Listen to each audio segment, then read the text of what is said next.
Good evening, good day to you, ladies and gentlemen, and welcome on behalf of Dubai Chamber of Commerce and Industry to our 360 Dialogue series, fifth in the series so far. Today, we will be discussing global trade, a paradigm shift.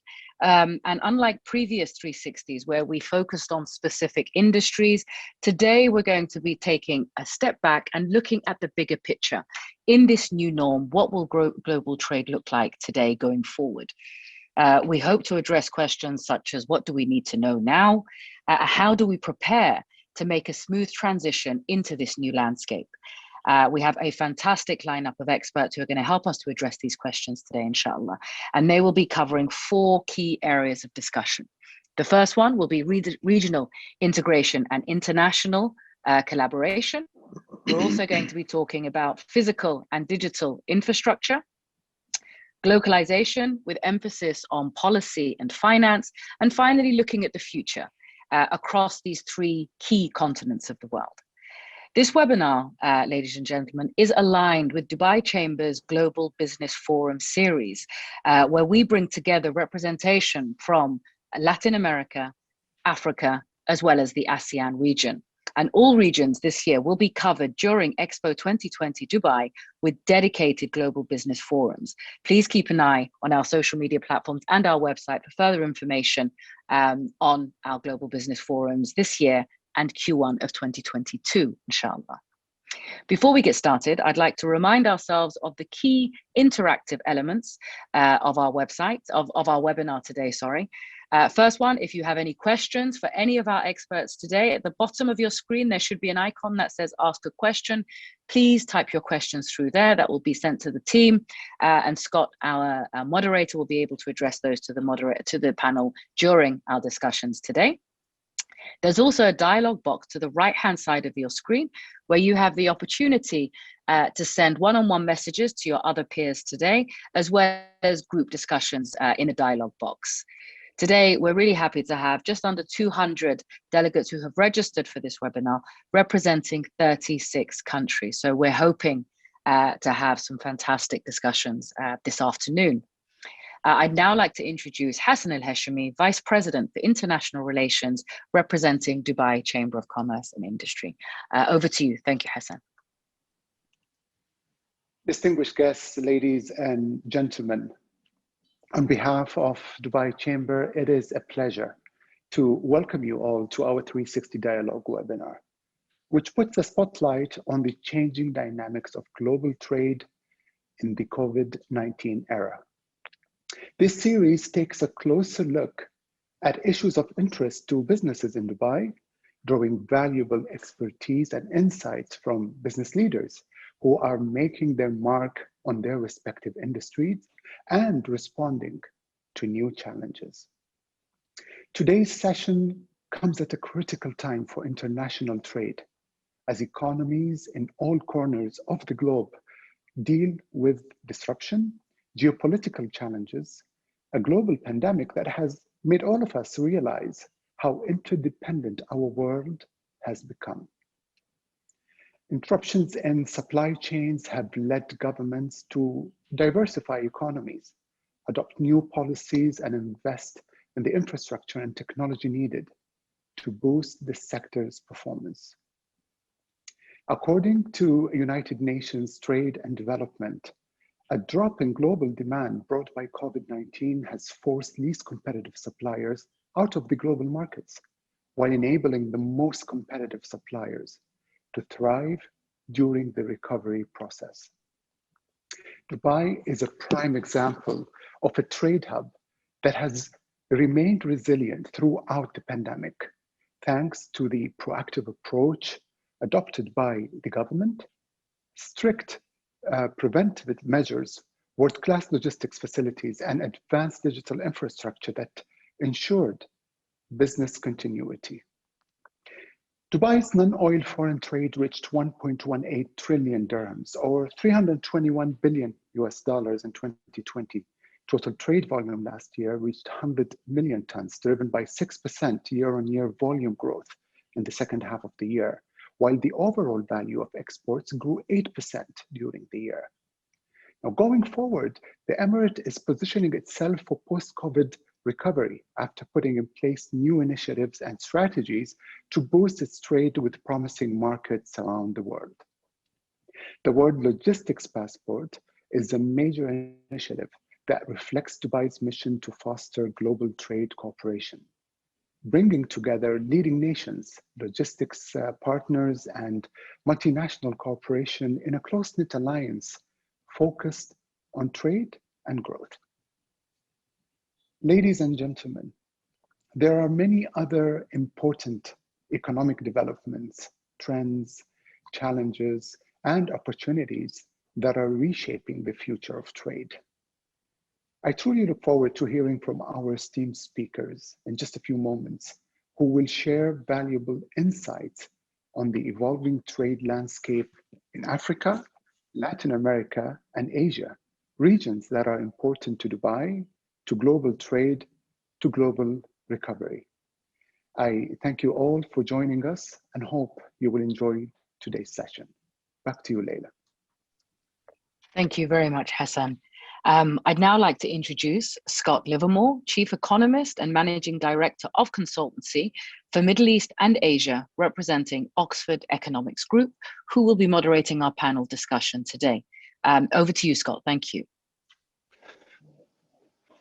Thank you, Leila. Thank you, Hassan. It's great to be with you today. As we've been talking about already, globalization has been one of the most important economic developments of the last century and the mainstay of economic growth. But as Hassan has already highlighted, global trade has faced a number of key challenges in recent years. The sudden stop in trade last year looked quite similar to that seen in late 2008, early 2009, and was dramatically worse than seen in the early 2000s dot-com bust. This was consistent with industrial production suffering the sharpest fall in a decade, particularly in consumer-facing industries such as automotive, aerospace, and furniture manufacturing. However, world goods trade is now staging an impressive recovery. It has now returned to pre-pandemic trend levels, and Oxford Economic forecasts see world trade expanded by 10.5% this year after the just over 6.1% fall in 2020. The surge in goods trade in recent months has taken both trade volumes, if you average across exports and imports, and container freight back to their pre-crisis trends.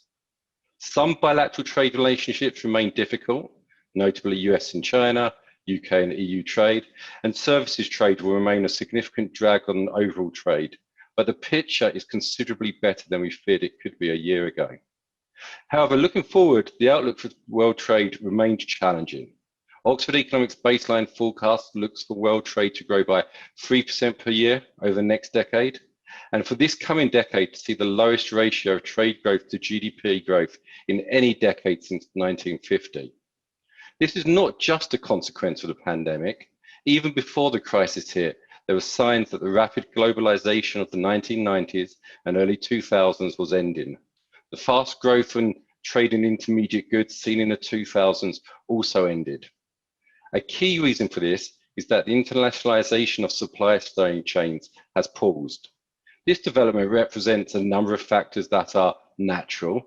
There's China's shift to more domestic intermediaries, technological changes such as 3D printing automation, higher wages in emerging markets, and firms prioritizing flexibility, quality, or proximity to customers. These trends will continue and offer some high-tech solutions where information knowledge travels further than products. The pandemic is likely to have accelerated some of these trends. Also, since 2009, harmful trade policies have outpaced liberalization by roughly 3-1. And in 2019, at the peak of the President Trump era, the ratio hit 4-1. The most damaging recent trade dispute has, of course, been between US and China. And although tensions have eased, there's little sign of reversal when the policy is implemented during the President Trump era. There are many factors that will shape the outlook for what trade, and how countries and businesses perform will be critically dependent on how they respond to these changing factors.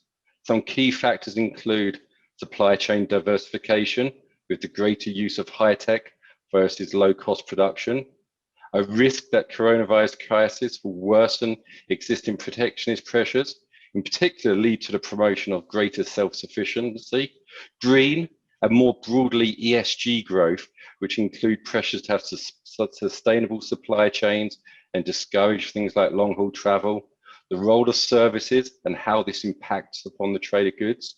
3D printing could boost trade and services and reduce the need for goods to cross-border, the role of trade finance, and critically, the development of trade-related infrastructure and technology. These factors will cause shifting markets and lead to new opportunities. Trade creation will likely follow, and although some protectionist measures and other developments will lead to trade destruction, it is just as likely to lead to trade diversion and new opportunities. In response to these trends, policymakers and businesses alike need to reset their strategies towards more resilient trade ecosystems, taking into consideration the implication of these factors, which are significantly changing the dynamics of international markets. As Leda said, I am Scott Livermore, Chief Economist of Oxford Economics, and I'm joined by a great panel who cover some of the world's most dynamic regions and important trade partners for Dubai to discuss these issues in depth. Today's panelists are, firstly, Kibo Ghana, who is the Executive Director of Pan-African Chamber of Commerce and Industry, an organization that represents the interests of business and trade associations in Africa. Kibo has launched a number of successful business ventures and engaged in the management of a number of business and non-profit organizations, including serving as non-executive director of the Commercial Bank of Ethiopia, Abyssinia Bank and the National Fertilizing Company, and presiding over the Addis Ababa and Ethiopia Chambers of Commerce, the Ethiopian Business Coalition Against HIV/AIDS, and the Ethiopian Red Cross Society. We're also joined by Dr. Timur Berg, Managing Director and Chief Economist at DBS Group Research. In this role, Timur heads global economics as well as macro strategy for interest rate, credit and currency at DBS Group Research. He also advises the bank on the risk management and investment strategy. And prior to joining DBS, Dr. Berg was a principal economist at the Economy Policy Unit at MAS, and he was chief economist in Asia for Deutsche Bank and previously worked for the IMF in Washington. And finally, we're joined by Javier Pena-Copipianca, who is the Secretary General of ALT, the Latin American Association of Service Exporters, an international organization specialized in global services, comprising 30 institutions from 17 countries. He's also a professor and international consultant with in-depth experience across multilateral institutions, governments, and private associations. He's passionate about global services and apprentice of human being.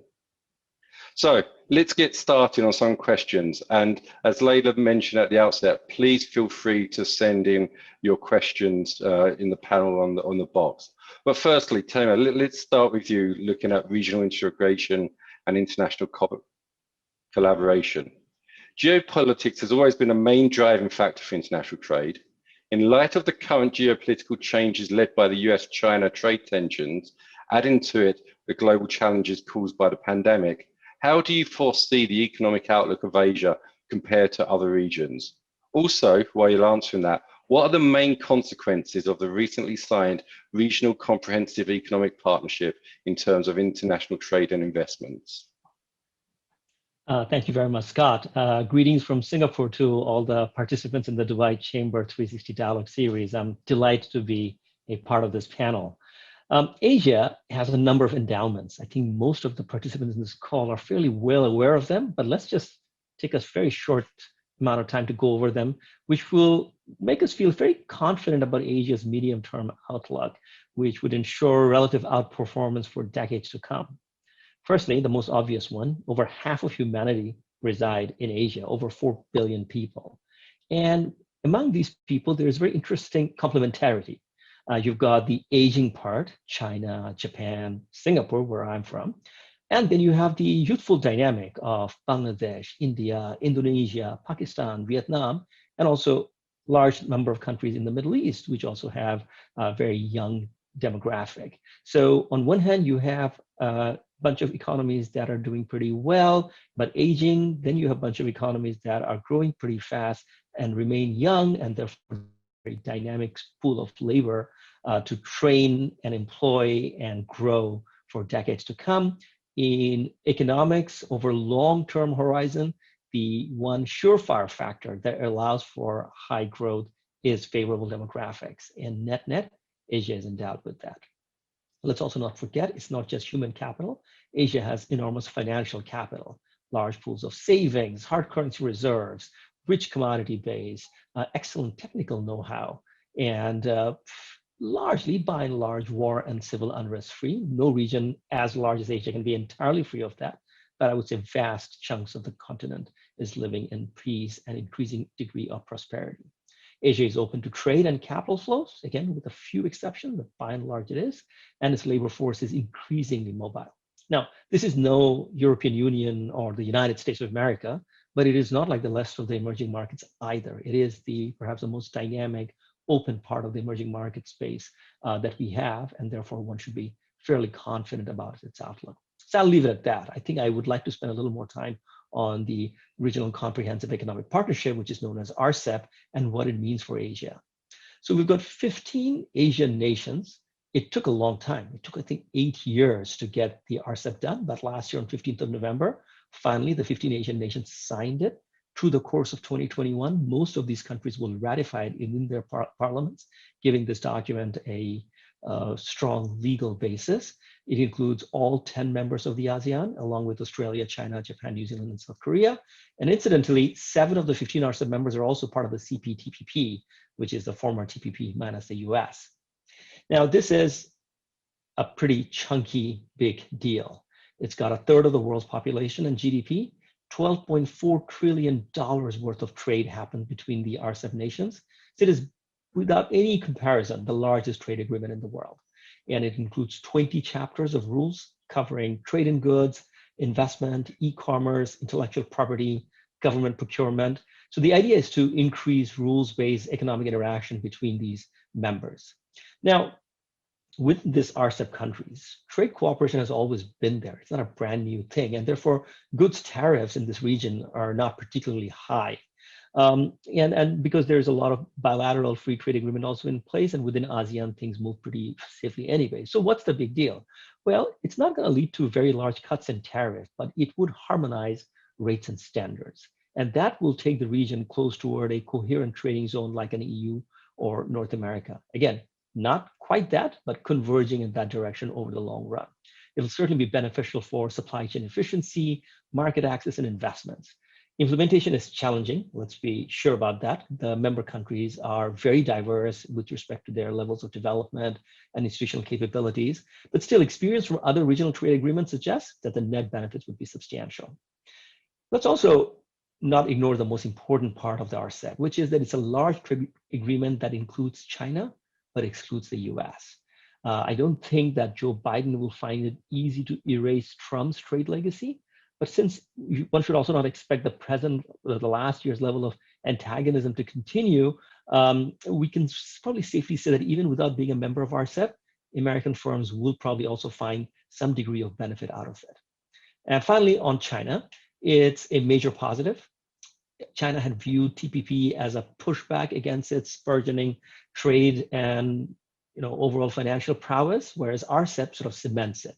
Beijing also hopes that RCEP will add tailwind to other deals currently in the works, including this China-European Union investment treaty, which has had a bit of a setback in recent days, but I think the RCEP tailwind certainly will help to weed out some of the existing problems. And then there's the whole China-Japan-South Area Free Trade Agreement that is in the works, and RCEP certainly helps that. So I'll end right there with the bottom line that this is an unambiguously positive development for the region, even for non-member countries. Thank you, Tamer. A very positive outlook, and don't envy Kiba having to follow this with such optimism. But clearly, the African continent has its own significant trade deal. It has the African Continental Free Trade Agreement, which will be a significant catalyst of trade across African countries, and hopefully providing a massive boost for economic opportunities across the whole continent.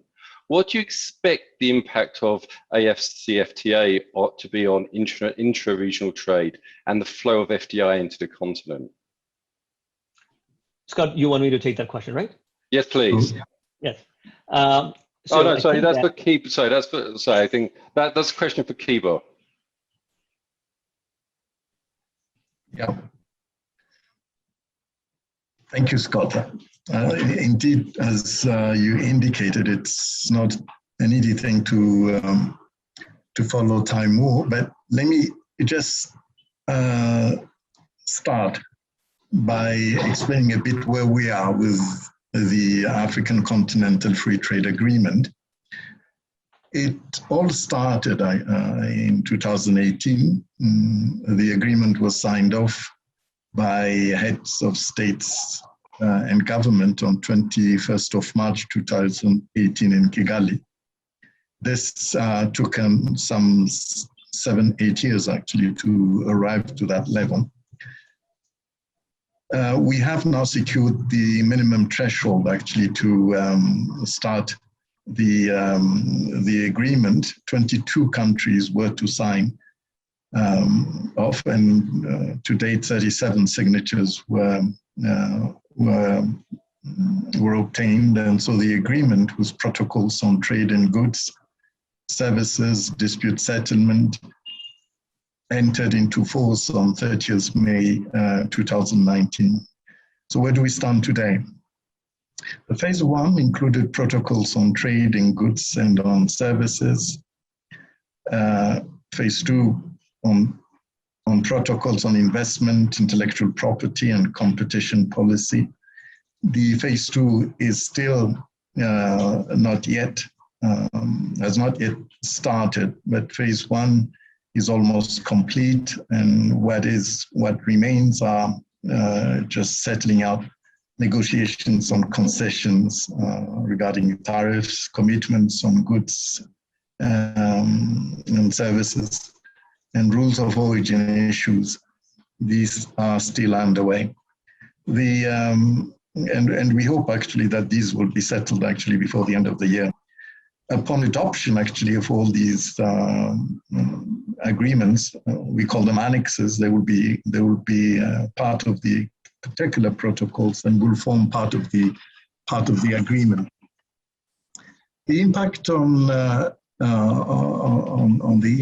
region, particularly in the intra-regional trade, if we sort of start by the development part of it, the idea is that it will reduce poverty by 30 million. It will take 30 million people out of extreme poverty. It will boost regional income by 7%, and that means some 450 million people.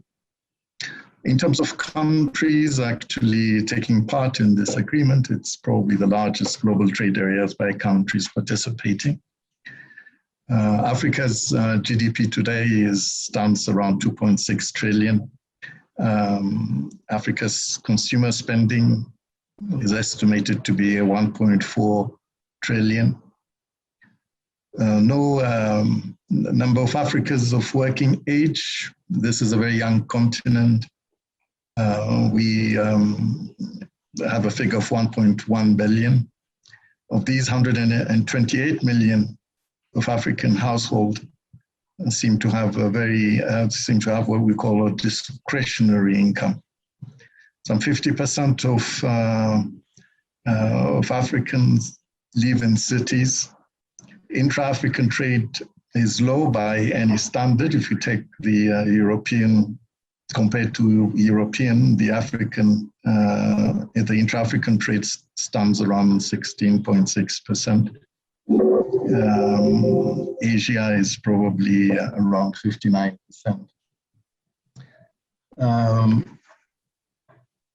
Let me actually, I have my battery actually going down just a minute before I leave you. Sorry, yeah, I think I'm up again. So in terms of challenges, we can mention the infrastructure logjam. Actually, the bureaucracy is also something that people talk about. We need to harmonize regulations and certainly avoid protectionism, as this is a very new endeavor, new initiatives for the continent. So basically, this is where we stand today. I think the potentials are there and we are moving, I suppose, in the right direction. Over to you, Scott. Thank you, Javier. And Javier, let's turn to Latin America and the Caribbean. The region is clearly attempting to reach great integration, which would result in locating the region more efficiently in the global economy. What do you see as the main challenges to reach this integration, and where do the opportunities for FDI lie in the region? Thank you very much, Scott. And thank you very much for the opportunity to be here giving this presentation to such an important institution as the Dubai Chamber of Commerce. When we look at the challenges to achieving regional integration, I think there are at least a couple of points worth highlighting. First, the region includes many countries with different realities and interests. For example, ALES alone, where the organization that I represent, has 17 member countries. Therefore, that means different legal and taxation systems. For example, we recently completed research comparing the taxes and incentives that countries use to foster international trading services. And it is a real challenge to consider how all these rules could possibly be harmonized.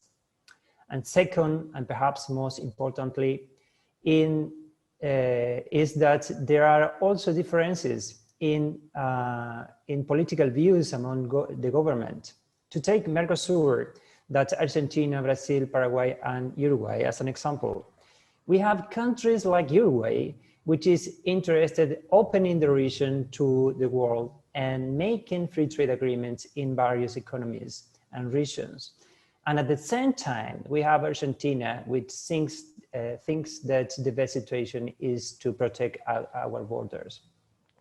So, despite of that, we have a very important asset in the region that is human talent. And that is why in ALES we are promoting the service sector. And thanks to you, Scott, because you mentioned in your introduction the importance of the service sector. And as far as I know, the global service sector has been one of the sector that have been growing in the last year, if not the only one. And about or with respect to FDI opportunities, it is important to note that both globally and in LATAM, the service sector is the biggest contributor to FDI. If I had to choose one sector, I think agri-tech is one of the most promising areas for the region. This is because we have comparative advantage in agri-products. From here, we feed millions of people around the world. But at the same time, we have a competitive advantage and a well-known IT sector. Therefore, I believe that we can make a difference by adding value to our traditional sector to export better goods and especially to export more technology. This is ALES' goal, to foster export and investment in the region sector, in the service sector, sorry, in the region. So please feel free to contact us to support you or your business in the region. Our members include governments and private institutions, such as the Chamber of Commerce. This means that we can put you in contact with the main stakeholders in your field. And so thank you for this first question. Thank you very much. Thank you, Javier.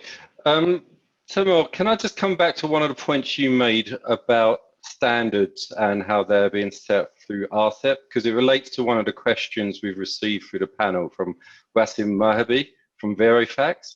He asked, what means do you recommend to integrate in order to comply with export-import for international standards? And how can that harmonization of standards be important for facilitating trade?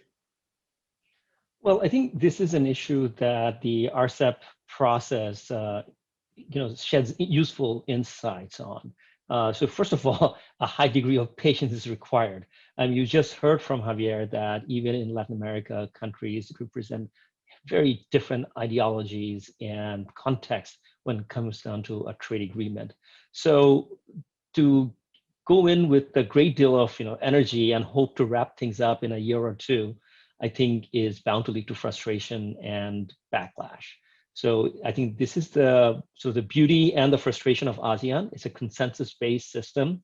So when they decided to augment it through the RCEP and adding a bunch of other countries, they decided to really take their time. So as I said earlier, it took 8 years. I think there were like 46 ministerial meetings before the RCEP got done. So governments change, regimes change during the entire process, but because there was an underlying commitment to the gains from trade, the momentum stayed. And also things changed. Initially, I don't think China was supposed to play a very decisive factor, and then China sort of was brought into the fray. The idea that somehow China would be okay with joining ASEAN and countries as disparate as Japan and Australia and New Zealand seemed like a recipe for disaster, but the lure of the large market and the obviousness of the gain, I think, was a very big motivating factor. So even if countries saw regimes change, the governments did not walk away the way you saw, for example, Donald Trump walking away from TPP. So I think that would be my first advice, that, you know, for those who are involved, both the business bodies who are lobbying the governments and the government officials, you need to be sort of, you know, guarding yourself for a multi-year process in which you may not be around for the fruition. The second thing is in terms of, you know, harmonization of standards. Again, I think I would always start with modest aspiration. We're not going to have an EU type agreement. I think that would be the first thing. And EU itself took decades to get it done. But then again, if the basic building blocks are in place, that certain goods, which is sort of non-controversial to bring into the net, you start with that. That gain sort of then creates a sandbox, if you will, of how to do the negotiation, how to set the legal documents, how to do the ratification, and then you start building onto more challenging ones. So again, these are the simple, you know, lessons that I have seen from the RCEP process. It's still very, very challenging. Let's be clear about that. Thank you for that explanation. Very, very helpful. We've been talking a little bit about how governments can define the rules and regulations governing international trade. But governments can also support trade by developing the right physical and digital trade infrastructure. As Hassan said, Dubai has long been a leading trade and logistic hub, continues to innovate. And before discussing in more detail about other regions in the world and the role of trade infrastructure in supporting the realization of opportunities in international trade, we will show a short video highlighting Dubai's World Logistic Passport.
Hi, Javier, let me turn to you first, and partly I'll blend my question in with a question from Fernando Martinez from OpenTron.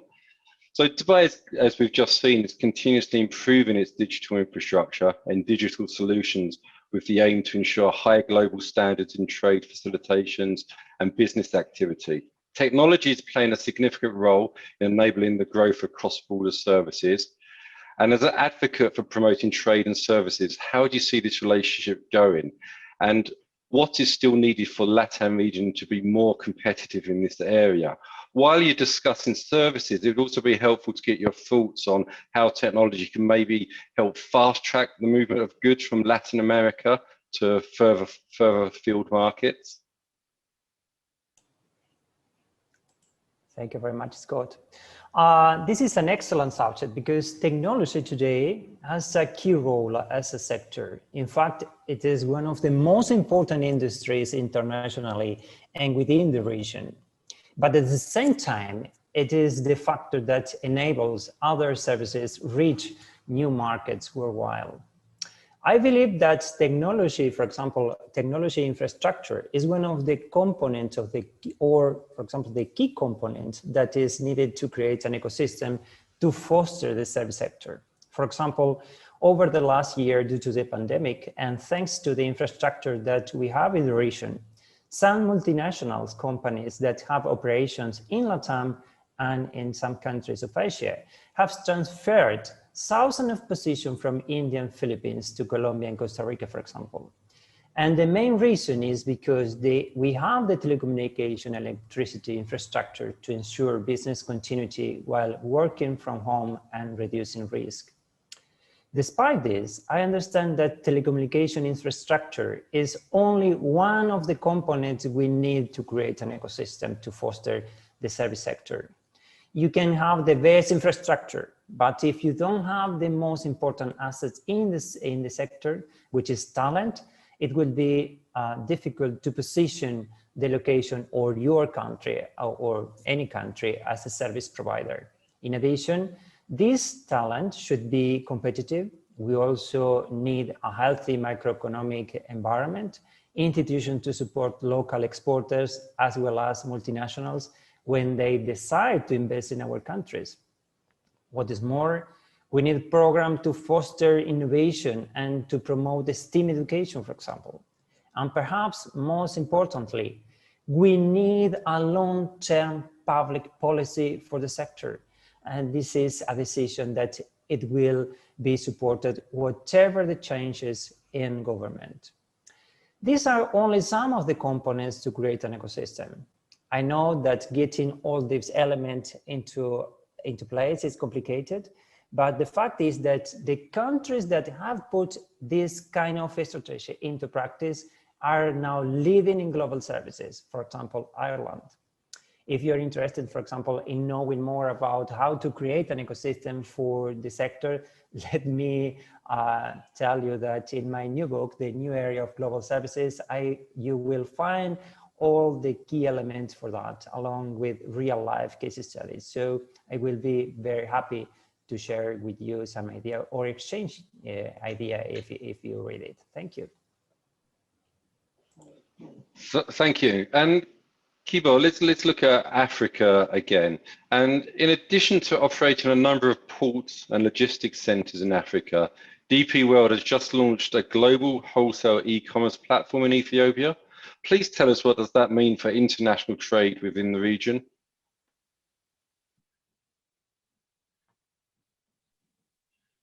You're still on mute, I believe, Kibo.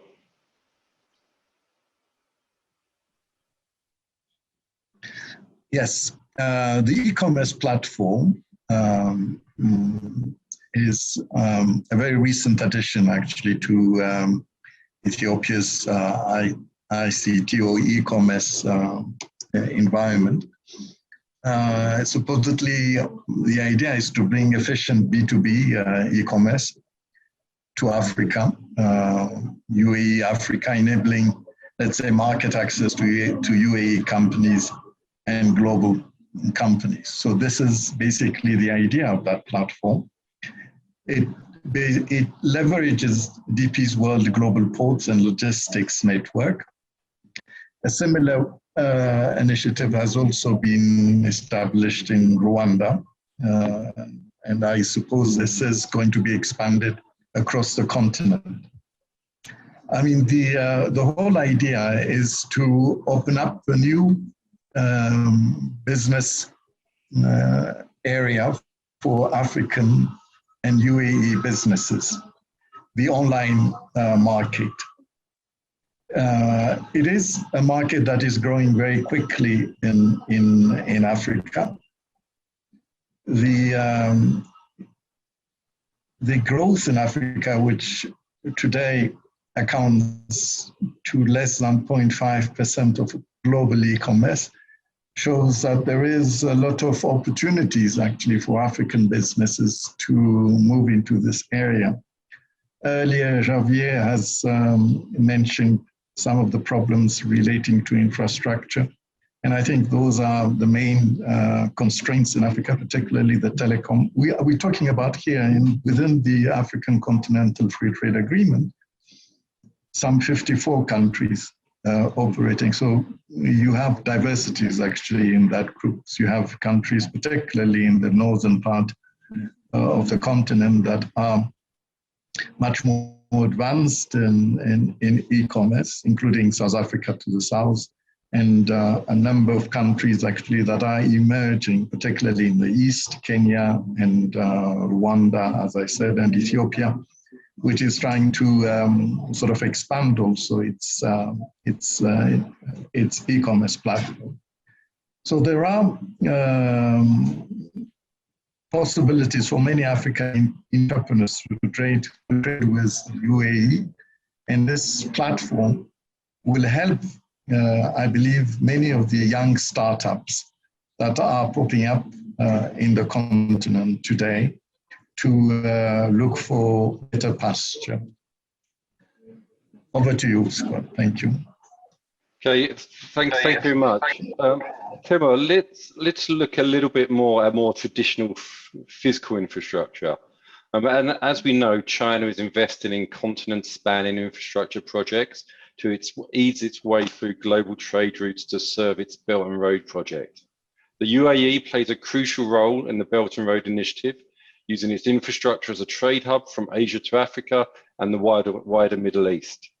Dubai launched the Silk Road strategy, followed by the World Logistics Passport to boost air and sea freight and to enhance logistical integration. How do all these initiatives serve the sustainability of global trade operations? Thanks, Scott. I think we have already started discussing this issue in the previous two responses, so let me see if I can add anything more to it. Now, clearly, the flow of goods and commodities between China and the rest of Asia constitute the most consequential supply chain in the world. Huge amount of commodities flowing from the Middle East and Southeast Asia all the way to China, and of course, the biggest flow of manufactured goods in the world from China to the rest of the continent. Now, the financial and trading hubs like Dubai, like Singapore, that facilitate market making, trade credit, inventory, shipping, deal making, custody, banking, or overall financial services will of course continue to benefit because that's the pulse of this supply chain. But the key point, and I think it's been touched upon this already, but I want to reinforce that, is that the key issue is that we need a digital overlay to all this, because most of this, what I just talked about, is traditional business, but we need a digital overlay, and some parts of Asia have already moved very fast in offering solutions using the blockchain to facilitating payment cross-border, coming up with solutions beyond the SWIFT system of payments so that countries can find alternatives to just dealing with systems that are set up by the US.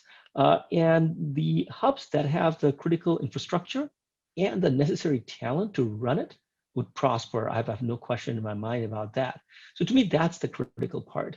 That the region, whether it is a part of the Middle East or Southeast Asia or North Asia, has been one that lives and breathes trade and commerce of goods and services for centuries. What we now have is a tantalizing tech infrastructure that's built and being built that can help accelerate the movement and create more transparency and reduce friction and reduce costs of doing business. And this is where the progressive policymakers are devoting their energy. So the things that are happening in Dubai, in my view, are very encouraging and definitely the call of the hour. And sitting here in Singapore, I'm seeing that in my city-state as well. Okay, great. And let me just probe a little bit on how you think the COVID crisis may have shifted the Belt and Road Initiative and the priorities of the Chinese government. And this follows up with a question from Koshi Samuel on about how has the pandemic affected countries' exports and its trade profile? What sectors have been most affected, not only just in the short term, but over the longer term, which could potentially have implications for the required trade infrastructure? Sure. I don't think the pandemic has had an impact on China to the extent that there's been a strategic rethink with respect to Asia. As you know, China thinks in long terms. And when we say long terms, there's no election cycle, and therefore 5, 10, 20-year plans are common in China, and they are pursued. It's not just words and documents, they actually adhere to that. So from that perspective, technological, not primacy, but self-sufficiency, or reduction in reliance on an investment-led model and move more toward a consumer-oriented model, a prerequisite for which is to boost social safety nets domestically so that people are more comfortable to invest and spend. That, I think, has been part of China's long-term game strategy. So whether it is its exchange rate policy or capital account or trade policy, all of those things are informed by that imperative to pursue a consumer-based model of growth for the coming decades, as opposed to an investment-led model that was the par for the course for the last 2 or 3 decades. So how does the Middle East and Asia fit into this? And has COVID led to some sort of a change in this whole plan? I think what has happened through COVID, and I'm sure I'm not the first person to talk about this, is that it has accelerated some disruption. A year and a half ago, I don't think the Chinese were that keen to create an infrastructure for digital currency, the central bank digital currency, the RMB, as quickly as they're doing it now.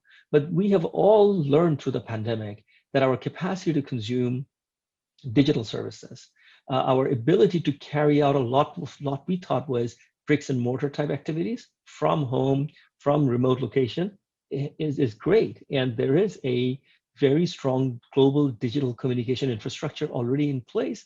And therefore, that stress test that we saw through COVID last year has been passed. We can transition to a world of very fast moving remote transactions and financial services exchanges that frankly was unthinkable a year and a half ago. So I think that's the part, that the acceleration of disruption, the disruption themselves were not unforeseen, but the acceleration has been keep getting people sort of, to some extent surprised. And therefore, as far as China's eRMB initiative, as far as China's desire to internationalize its currency through the digital channel, I think that's where the big change is. Okay, now quickly, the second part of your question, are we seeing major changes in the patterns of trade? I actually don't think we are. We had a sudden stop last year, but things that we consume haven't really changed that much. We were a big consumer of, as I said earlier, e-services. Maybe we're consuming it even more now, but at the same time, bricks and mortars, whether it is cars, electric cars, but cars nonetheless, homes, maybe suburban homes, but homes nonetheless. Demands for those things are substantial. They're not going to go away. So I think that sometimes when you have these epoch-defining cataclysmic moments, the temptation is to think that it's going to change things in such a profound manner that was simply not going to happen before. I think what happens during episodes like that is that certain changes become accelerated, but they don't necessarily create new changes. And case in point is the 1918-1919 pandemic. The world went back to the way it was quite quickly after the pandemic subsided, although the cost of lives and livelihood was unimaginable. It was rivaling the last year of the First World War in terms of death and destruction. But still, by 1920-21, the world was on a tearing growth rate, whether it's the US or Europe or elsewhere, because people wanted to go out and do the things that they missed doing during the pandemic. I really don't think that's going to change that much. So therefore, right now, it's very easy to sort of write an obituary for the travel and tourism sector saying that business travel will never come back. And therefore, all these hotels that have been built, maybe many of them will go out of business. I would withhold judgment, and let's see how strongly we go back to seeking physical contact in the coming months and years. Thanks, Dan. I think I probably agree with most of the points you made there. One area where the pandemic does seem to have a pronounced and maybe longer lasting impact is the diversification of supply chains, even the push from moving from global to local operations. And some would argue this has gained some unstoppable momentum. So Kibor, from your experience with business in Africa, and how far is globalization becoming a trend in international trade operations?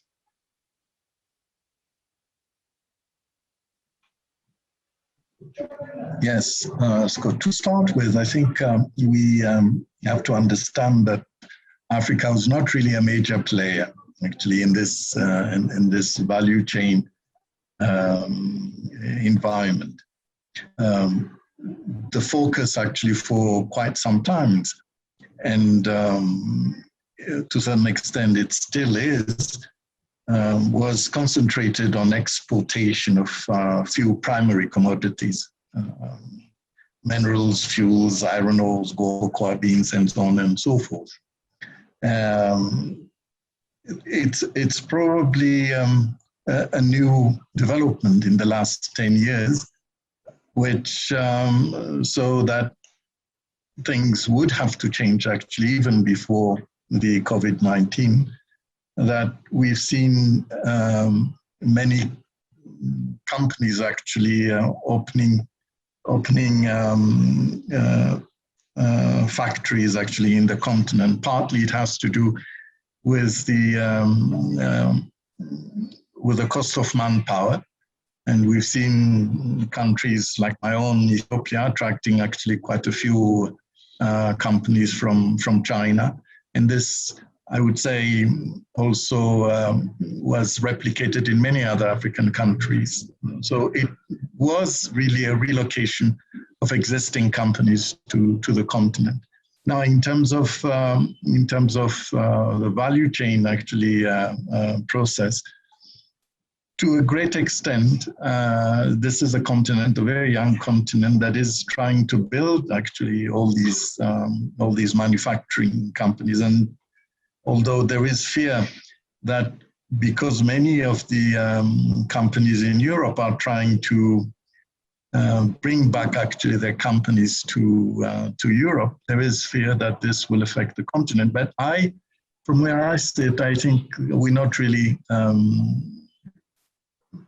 this is not going to happen, at least in the continent, in a very short period of time. Okay, thank you. And Javier, looking at Latin America and some of your kind of research interests, which I believe include microsourcing, it's one of the new concepts that you're considering. And this seems something that's really quite interesting, that is happening not only in Latin America, but globally. And therefore, what do you see as the opportunities and challenges for this new business model? Thank you very much, Scott. First, it is important to say what we mean by microsourcing. In this respect, we call microsourcing to the remote and distributed work in small cells and individual based on long-term relationships. And relationships is a key issue in this concept. Therefore, microsourcing is different from the gig economy or freelancers, which in general are associated with short-term contracts and have no relationship between the parties beyond transactional activities. Let me give you an example. A born global company from Uruguay, a country well known in the region for the IT sector, that has a human resources deficit in this sector, last year started a contract with one person in Guatemala, paying him $4,000 in a country, Guatemala, where the minimum wage is $300. And by the end of the year, they had a cell of 9 people. But this trend is particularly intense from companies from the United States and United Kingdom hiring people in the region. And this means that local companies have to compete with multinationals that are based abroad. This model has important advantages, such as real estate cost saving and gaining access to the best talent, literally wherever it is located. However, it also presents challenges for workers, companies, and government. For example, for workers, the most important issue is how to deal with the difficulty of separating personal life from your home office. If you share your house, for example, with other people, pets, and children. In companies, one concern is the difficulty of maintaining data security and how to engage with your workers, especially with new entrants. And finally, for government, one of the main challenges is related to the fact that entrepreneurs know that they can work for companies abroad. What is more, that it is possible to create a company in Delaware or in Estonia and export worldwide from there. This can lead to a temptation to not pay local taxes.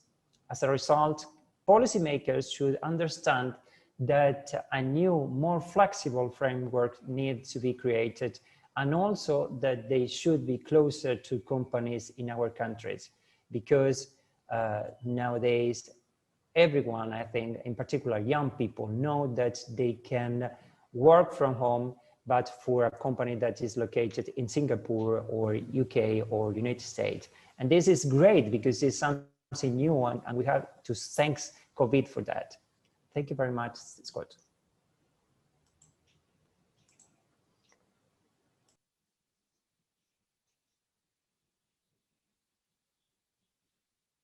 Scott, you are on mute.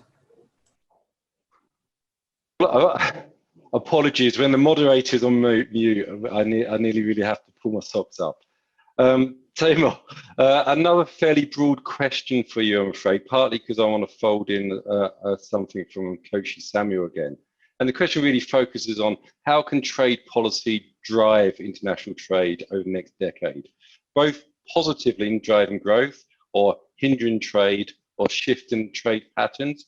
And that partly reflects policies associated with achieving climate change initiatives such as border carbon adjustment. And so in the big picture, what changes are required to create innovative and effective trade policies? And what can companies do in order to reduce their exposure to tariff costs and consequently become more competitively internationally now, but also as the world becomes even more environmentally conscious? It's a tough question to answer. Let me see if I can do even remote justice to that broad-based question. Look, trade barriers have been going up steadily since the previous global financial crisis, 2008, 2009. So when you look at UNCTAD, WTO's data on trade restriction among G20 countries, the number of trade restricting measures have been outnumbering the number of trade facilitation measures year after year, all the way till 2020. What happened in 2020? We all woke up to a global emergency and everybody started cutting tariffs on medical goods and PPEs and equipment needed for any of those defensive initiatives. And as a result, now when the dust settled, 2020 became the first year in more than a decade when trade facilitation measures outnumbered trade restriction measures. So let's hope by the time the dust settles for 2021, we'll see one more year like that, where on a net basis, the world becomes a little more open. And we look back at the experience of 20 and 21 and say that it actually helped a lot. It didn't hurt at all. The narrative with respect to trade has become very toxic, particularly in the Western countries. It's not a big deal in Asia. Asian nations, by and large, remain very trade-oriented and pro-openness. But you see a lot of pushback against that in the West because it is seen as drivers of inequality, drivers of favoring capital over labor, and so on. I personally believe that the evidence actually does not show that. It is one of those cherry-picking exercises when you look at certain things that were going to happen anyway. For example, steel industry in the West, that was going to become more productive by shedding labor. That had absolutely nothing to do with China joining the WTO, but it became a very convenient narrative that China flooded the world with cheap steel and the US lost competitiveness and jobs, and as a result, Trump had to impose tariff. I think those sort of fallacies are going to be abandoned by the Biden administration, and post-Trump, I think Republicans also are not particularly big adherent to those views. Now, coming back to Asia and sort of trade policy for the 2020s. So first point, embrace the positive developments of 2020 and 2021 with respect to trade development and trade policy, and try to find some degree of like-minded policymakers so that we see a tailwind. Now, Scott, you mentioned earlier that one area there will be substantial changes is the issue of supply chain, and I fully agree with that. There is a lot of national security imperative these days that with respect to health and cybersecurity, you want to build at home or very close to home so that you are never subject to the sort of disruption that we saw last year. Fair enough, but let's also be clear, that would be inefficient. There was a reason why multinationals embrace globalization because they were trying to find the most efficient way, cheapest way of producing goods. Moving away from that would lead to some degree of distortion, inefficiencies, and perhaps higher costs. Now, from a company CEO perspective, if you want to play that strategy that I want to produce around the world, but I also don't want to be subject to volatility with respect to tariff, then maybe a diversified supply chain does make sense, because then you have some degree of redundancy that's inefficient, but that makes you tail risk proof. It also creates some degree of tariff competition, because if you have multiple countries where you're operating, one country will not be able to get away by imposing willy-nilly tariff on you, because then you can, of course, fire up the plant in the other place and shield yourself from those sort of tariff-related uncertainty. So what I am seeing, especially coming out of the Biden administration, is this desire to have some degree of global convergence on corporate income tax, maybe also some degree of convergence on tariff. These are at fledgling phase right now, but even without a WTO, even without an UNCTAD, if like-minded countries can come together and set standards, that would be a very big positive for the world, and it'll be very good for companies as well. Thank you, Timur. Great job on that very broad question I threw at you. We're coming to the last part of the session, and I think it'd be good now to turn our attention and look towards the future and what the outlook has in store for us and what companies need to do in order to be successful. And Javier, at the moment, you're publishing your new book, The New Era of Global Services, where you mention a new framework for the most successful companies of the future. What are the most important components for this model, and how do you see it internationally competitive? Thank you very much, Scott. Yes, the new area of global services is the result of research that I carried out last year with more than 70 global leaders in this area.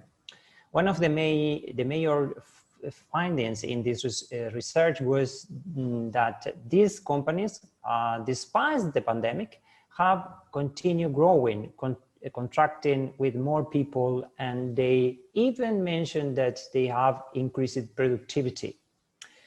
Building on this research and my thought about the future of companies in global service sector, I designed a new model with 7 components, and this model is based on 3 pillars: technology, business model, and human being. I believe that the companies that will survive in the market over the next year will be those that will have the latest technology with a disruptive business model. But those that will generate value, which will be successful, will be those that make the human being at the center. Not only putting their human resources and clients in the center as a human being, but also considering the impact on their communities and the environment.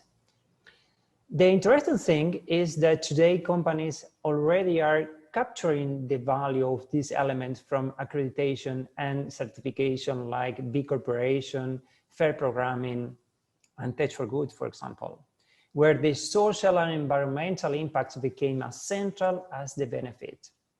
What is more, venture capitalists are especially interested in identifying this kind of entrepreneurship with social impact. Therefore, making people the main pillar of your business model will not only position you as a conscious company, but help you catch the attention of customers and investors. Finally, this model is expected to strengthen in coming years because its characteristics intersect with those of the new generation that will be leading the companies of the future, that is millennials, centennials, and born digitals, who are interested in being part and creating companies with a social impact. Therefore, I invite you to read the new area of global services and send me your comments about this idea. It will be a pleasure to discuss them in depth with you all. For me, it had been a great pleasure to talk with all these leaders globally And it's very interesting to have this result. I hope you enjoy it. Thank you very much. Thank you, Javier. And Kibo, perhaps I can turn to you to give your final thoughts about the outlook, and in particular, how can businesses prepare themselves for the new strategic and operational challenges they may face in the years ahead? And also, how important has Dubai been for the African region in terms of trade? And how do you see the African economies benefiting from Dubai's global connectivity to untapped markets in the future?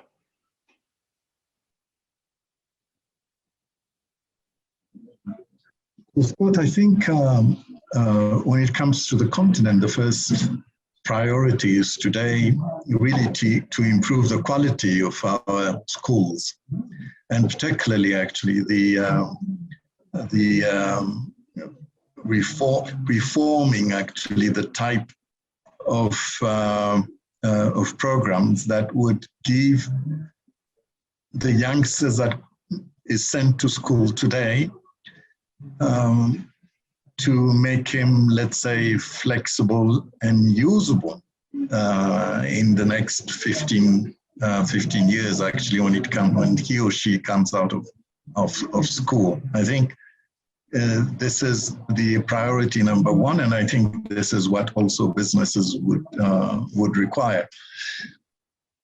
Listen, I understand actually when you look at the data, there are some 21,000 African companies or businesses in Dubai today. I mean, that's an incredible number. And for the last, I guess, century, the business capitals of Africa was Europe, Paris, London, and so on and so forth. And now this has shifted actually to the Middle East. Still, money would flow from Africa to European financial hubs.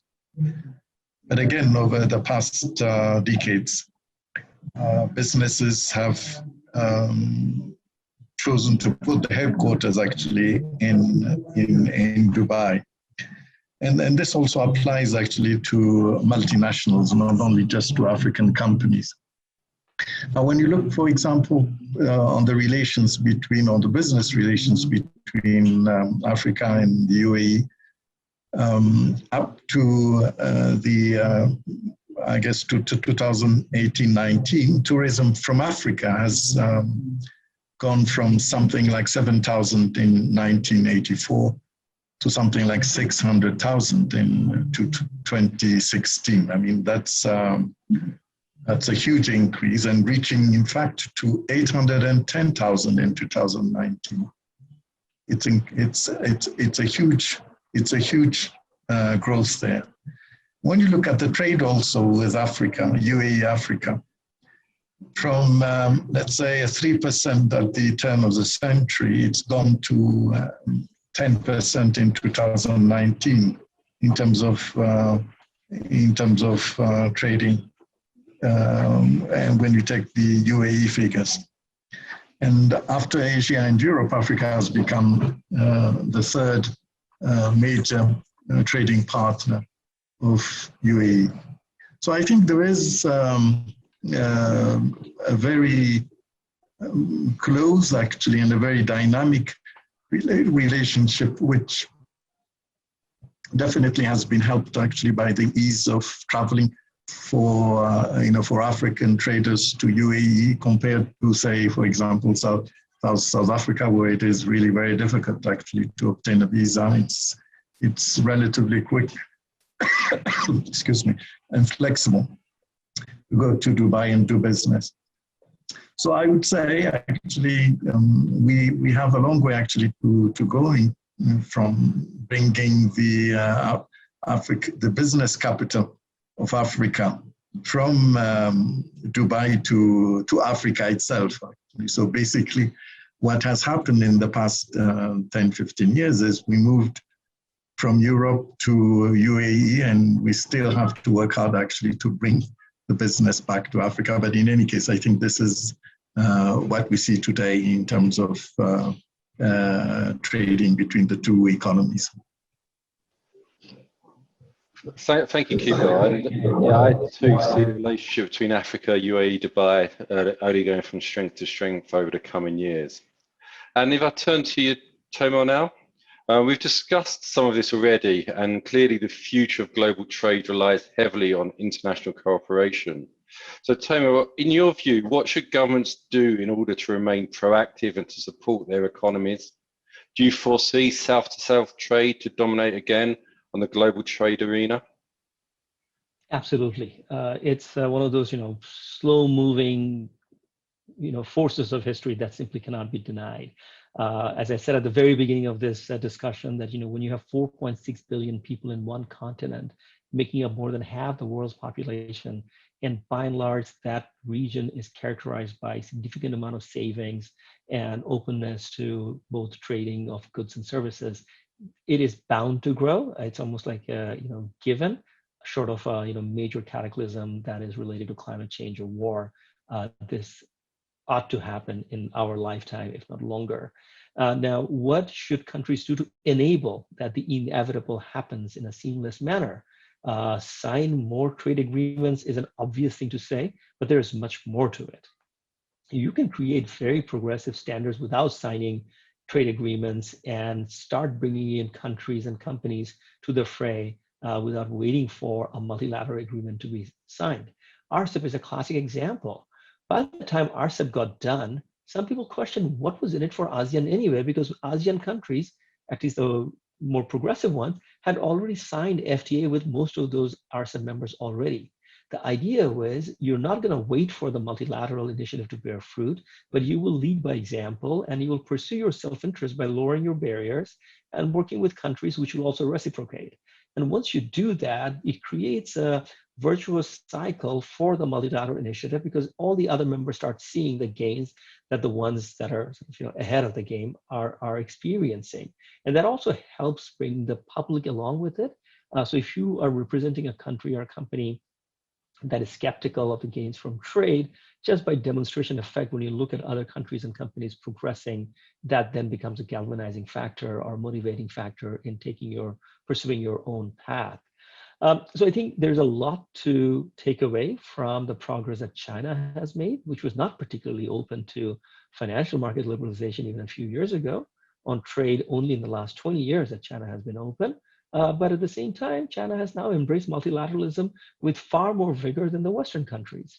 And then you have the example of ASEAN economies, particularly the tiger economies, which some of are in ASEAN, some of them are in North Asia, that these countries through the 60s, 70s, 80s embraced globalization wholeheartedly, allowed for competition, allowed for trade barriers to be removed, and as a result laid the foundation of decades of very strong growth.